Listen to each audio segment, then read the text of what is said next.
Hello everybody and welcome to my channel. In today's video I'm going to talk to you about the organic chemistry. I'm going to give you a short definition of this, and we are going to talk about hybridization, how to define different types of hybridization in the molecule, and I'm going to show you some most important functional groups that are in organic chemistry. So now, what is organic chemistry? It is a science that is about organic substances, that there are plenty of them in our body, in plants, animals, and so on and so forth. I think that you understand me. And the purpose of my video is not to make education harder. It is the complete opposite of that. I'm going to make the education much more easier and simply, so that you can memorize different type of information really fast and in the most proficient way. So let's start our first step with hybridization. We know that there are three types of hybridization. There is sp3 hybridization, there is sp2 hybridization, and there is just sp hybridization. So I want you to remember for the rest of your life that sp3 hybridization is presented only when the atom of carbon is surrounded only by one bond. I mean that there is no two connections in bond, like in this example, or three, like there. If it is three, it is sp hybridization, and if it is two, it is sp2 hybridization. So now let's check this example and try to define different types of hybridization, I mean this, and this, in our molecule. So let's start with the first carbon atom, and the enumeration starts in this molecule from this is first. So this in this example we can see two connections. There is one connection, there's one bond that is pi bond. It is called pi bond. Okay, and if there is two connections, we may say that it is sp2 hybridization. As for this, it is a second one, and we can see three sticks over here. It is sp hybridization. This one, the third one, also there are three sticks, and it is sp hybridization 2. Now this guy is surrounded by only by one bonds. I mean, no, only sigma bonds, no pi bonds. This bond called sigma, this Greek letter sigma.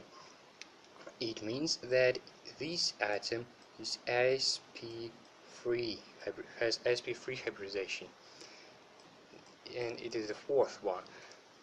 This is the fifth, and we have here two connections, two bonds. One of them is pi bond. It means it is sp2 hybridization. There we have the same sp2 hybridization, and here only sigma bond. It means the carbon atom has sp3 hybridization. This is not it is not the part of the main skeleton of carbon atoms, but it is in theoretical, so we do not count them. So but still, this atom is still hybridized, and it has sp3 hybridization. Now let's talk about different functional group that you can see while you're working with organic chemistry. There are many of them, and we are going to start with the simplest one, the alkanes. The alkanes, this is the structure that defines alkanes. And the bright example for alkanes, let us be ethane. Ethane. You may see that in alkane there is no pi bonds at all, only sigma bonds. These bonds. If you want to know more about sigma and pi bonds, you may visit the Khan Academy site. There are plenty of resources there. And now we're going to, if you see in molecule structure like this, you may say that this is cycloalkanes. If there is two, it is alkanes. I'm sorry, alkenes. This is alkenes. This is alkenes, and if there is two sticks, it is alkenes. If we have pi bonds, but there are two pi bonds, it means these substances are called alkadienes or just dienes. When it comes to free connections, when free bonds, two of them, these are pi bonds, and this is sigma bonds. It's a sigma bond. This is alkynes. If you can see this structure, it is I may say that it is benzene. It is benzene. It just portrayed like this, or it may be portrayed like that. And this structure is the functional group of arenes.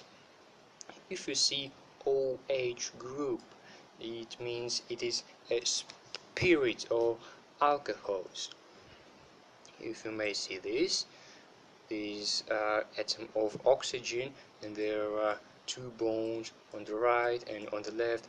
These are ethers, and this structure is presented in aldehydes, and ketones. Ketones have this structure.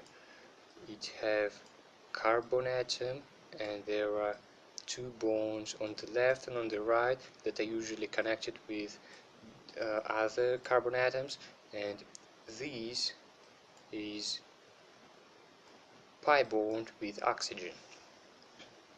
Now carbonic acids. Carbonic acids has OH group here and O group here, but it is very inappropriate to say like this. So, but I want you to understand, and it is sometimes can be really confusing that you may not to you can incorrectly the aldehydes and carbonic acids. So if you have a atom of carbon that is connected to the oxygen, you must first see if it is connected to different atoms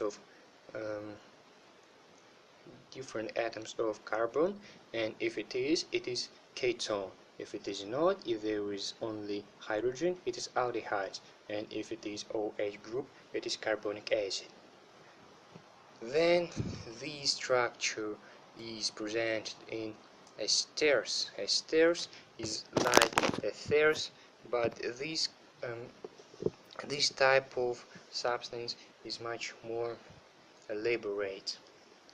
And we have nitro compounds. Nitro compounds, for example, we may find this in nitrobenzene. Nitrobenzene is a molecule that we can write something like this. This is nitrobenzene. Nitro, it's like a prefix, and it is usually in the beginning of the word, in the beginning of the name of a chemical molecule. then there is amines. It is like this, or sometimes it is not.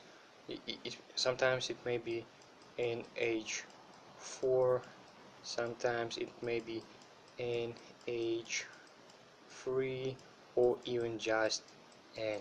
So the last one for today is amino acids. Amino acids, we know that the amino acids make up the proteins, and they make up them due to peptide bonds. So peptide bonds are formed due to leaving this hydrogen from here and removing this hydrogen from the structure and connecting the N with another